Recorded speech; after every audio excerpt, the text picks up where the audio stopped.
जब तक आप यूथ को इंगेज नहीं करते तब तक आप किसी भी फील्ड में कोई तरक्की नहीं कर सकते। तो मैं समझता हूँ कि DGISPR का जो आज इंटरेक्टिव सेशन आज यूनिवर्सिटी स्टूडेंट्स के साथ फैकल्टी के साथ हुआ है, इसकी बहुत ज़्यादा ज़रूरत थी और मेरा ख़्याल है इस किस्म के इंटरेक्टिव सेशंस जो हैं वो कंटिन्यू रहने चाहिए, ताकि आप यूथ को भी सुन सकें कि वो क्या सोचते हैं और उनको ऑन बोर्ड ले सकें। और मेरा ख़्याल है ये आर्म फोर्सेस ने जो एक डिसीजन किया है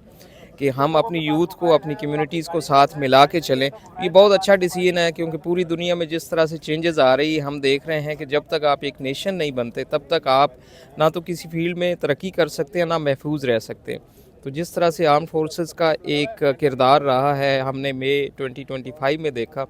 उसको और उससे रिलेटेड चीज़ों को उजागर करना बड़ा ज़रूरी है। और आज यूथ ने जिस तरह से इंटरेक्ट किया है DGISPR साहब से,